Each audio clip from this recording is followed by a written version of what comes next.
शेतकऱ्यांना पुन्हा कर्जमाफी, या सर्व बँकेचे सरसकट कर्जमाफी होणार। तर शेतकरी बांधवांनो, चॅनलवर नवीन असाल तर चॅनलला सबस्क्राईब करून बेल आयकॉन प्रेस करा। नमस्कार शेतकरी मित्रांनो, तुमच्यासाठी मोठी आनंदाची बातमी आलेली आहे।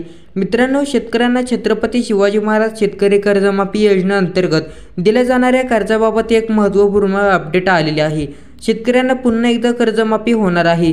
ही कर्जमाफी कोणत्या शेतकऱ्यांना होणार आहे, तसेच ही कर्जमाफी कोणत्या शेतकऱ्यांच्या बँक खात्यामध्ये दिली जाणार आहे आणि ही कर्जमाफी किती लाखापर्यंत होणार आहे, ही सविस्तर अपडेट आपण जाणून घेऊया। राज्यातील शेतकरी हे पीक कर्ज व अन्य शेती कर्जासाठी जिल्हा मध्यवर्ती सहकारी बँक व व्यापारी बँकांवर अवलंबून असतात। या बँकांमार्फत दिल्या जाणाऱ्या पीक कर्जासाठी केंद्र व राज्य शासनामार्फत शेतकऱ्यांना व्याज सवलतीची योजना राबवल्या जातात। त्यामुळे या शेतकऱ्यांना पीक कर्ज 0% किंवा सवलतीच्या दराने उपलब्ध होईल। वेगवेगळ्या नैसर्गिक आपत्तीच्या पार्श्वभूमीवर शेतकऱ्यांचे नुकसान झाल्यामुळे बरेच शेतकरी पीक कर्ज याची तसेच शेती संबंध कर्जाची वेळोवेळी परतफेड करू शकले नाही।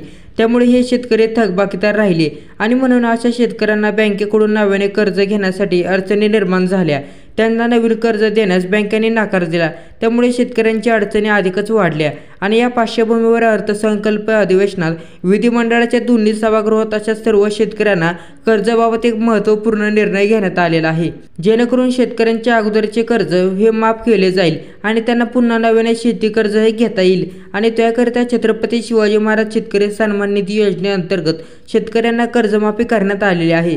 या योजनेअंतर्गत शेतकऱ्यांना शेती संबंधी सर्व प्रकारचे कर्ज हे माफ करण्यात येत आहे।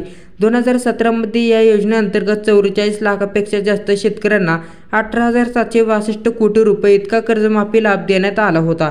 त्यानंतर बरेच शेतकऱ्यांना छत्रपती शिवाजी महाराज शेतकरी सन्मान योजनेअंतर्गत कर्जमाफी करण्यात आलेली होती।